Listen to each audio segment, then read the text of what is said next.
Good morning and welcome to day 5 of reading Call of the Wild by Jack London. Got to put on my readers because Lord knows I can't read this without it. Today's background is brought to you by a trip I took to Kentucky a few weeks ago.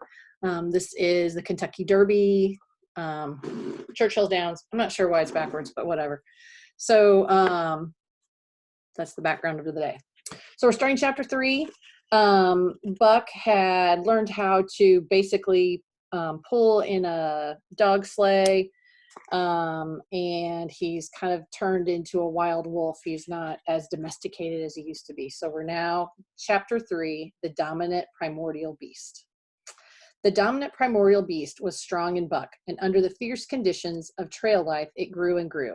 Yet it was a secret growth. His newborn cunning gave him poise and control.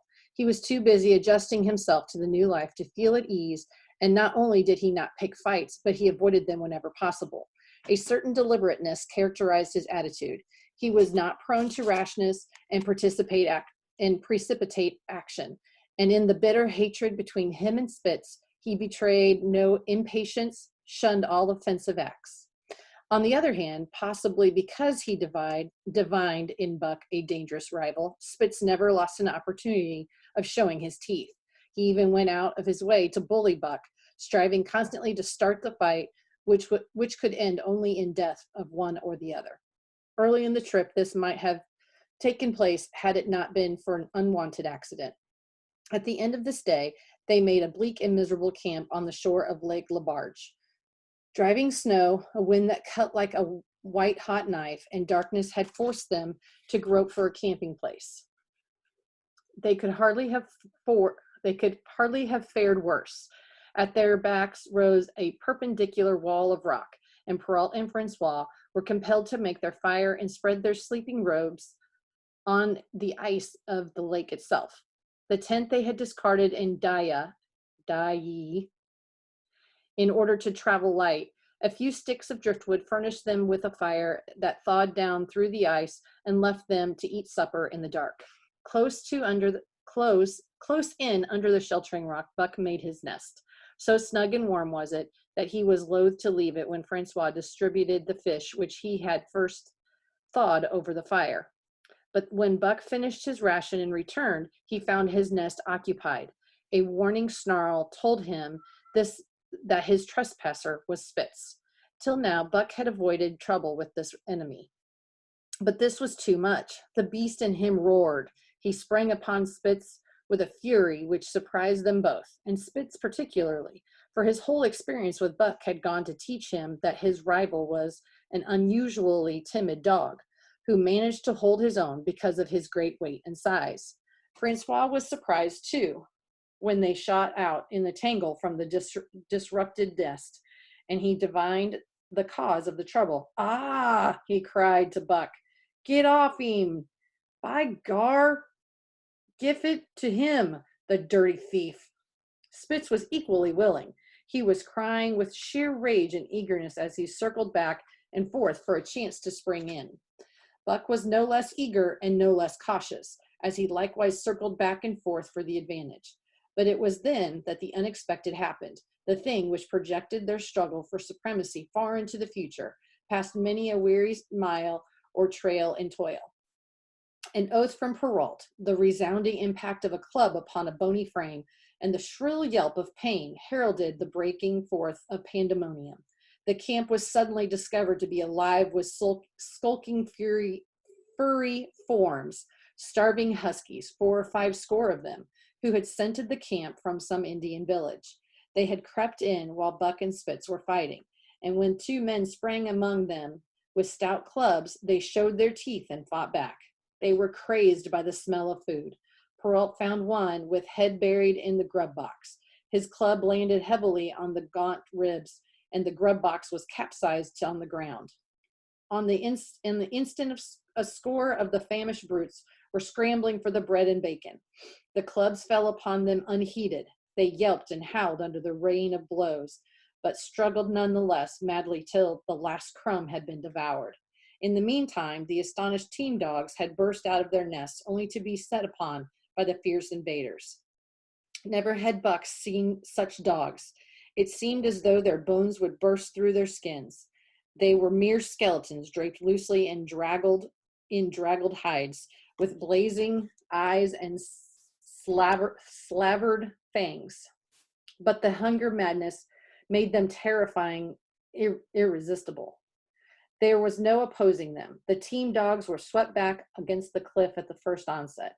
Buck was beset by 3 huskies, and in a trice, his head and shoulders were ripped and slashed. The din was frightful. Billy was crying as usual. Dave and Solex, dripping blood from a score of wounds, were fighting bravely side by side. Joe was snapping like a demon. Once his teeth closed on the foreleg of a husky, and he crunched down through the bone. Pike, the maligner, leapt upon the crippled animal, breaking its neck with a quick flash of teeth and a jerk. Buck got a frothing adversary by the throat and was sprayed with blood when his teeth sank through the jugular. The warm taste of it in his mouth goaded him to greater fierceness. He flung himself upon another and at the same time felt teeth sink into his own throat. It was Spitz, treacherously attacking from the side. Perrault and Francois, having cleaned out their part of the camp, hurried to save their sled dogs.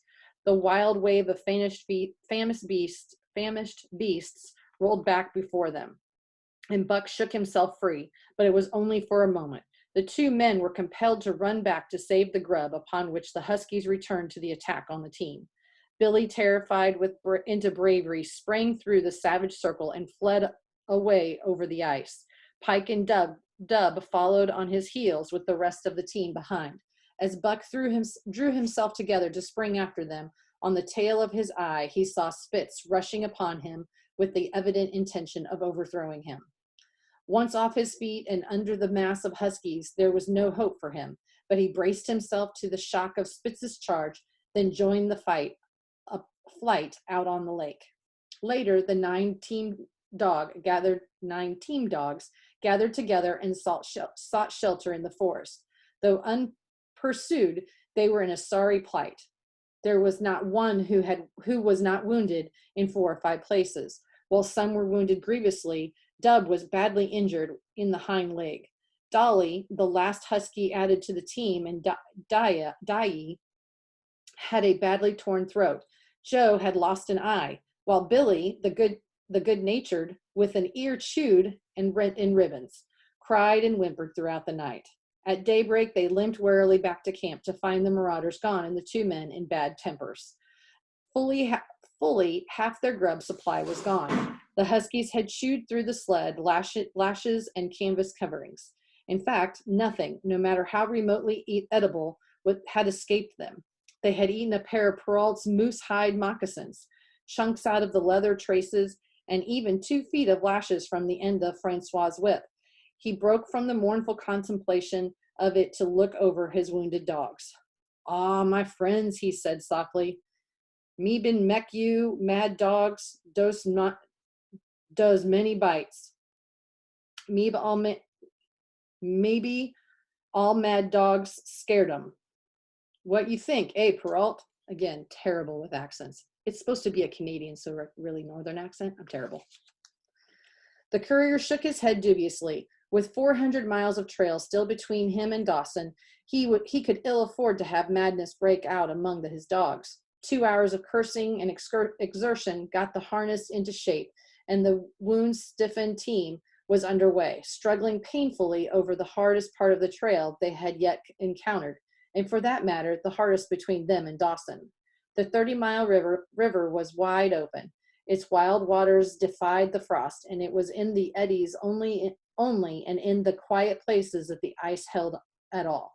6 days of exhausting toil were required to cover those 30 terrible miles. Terrible they were, for every foot of them was accomplished at the risk of life to dog and man. A dozen times Pearl, nosing the way, broke through the ice bridges, being saved by the long pole he carried, which he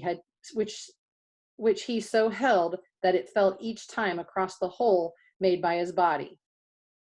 But the cold snap was on, the thermometer registering 50 below zero, and each time he broke through, he was compelled for very life to build a fire and dry his garments. Nothing daunted him. It was because nothing daunted him that he had been chosen for government courier. He took all manner of risks, resolutely thrusting his little weazened face into the frost and struggling on from dim dawn to dark. He skirted the frowning shores on rim ice that bent and crackled underfoot, and upon which they dared not halt. Once the sled broke through with Dave and Buck, they were half frozen and all but drowned by the time they were dragged out. The usual fire was necessary to save them. They were coated solidly with ice, and the two men kept them on the run around the fire, sweating and thawing, so close that they were singed by the flames. At another time, Spitz went through, dragging the whole team after him up to Buck, who strained backwards with all his strength, his forepaws on the slippery edge and the ice quivering and snapping all around. But behind him was Dave, likewise straining backwards, and behind the sled was Francois, pulling till his tendons cracked. Again, the rim ice broke away before and behind, and there was no escape except up the cliff. Perrault scaled it by a miracle, while Francois prayed for just that miracle. And with every thong and sled lashing and the last bit of harness rove into the long rope, the dogs were hoisted one by one to the cliff crest. Francois came up last after the sled and load.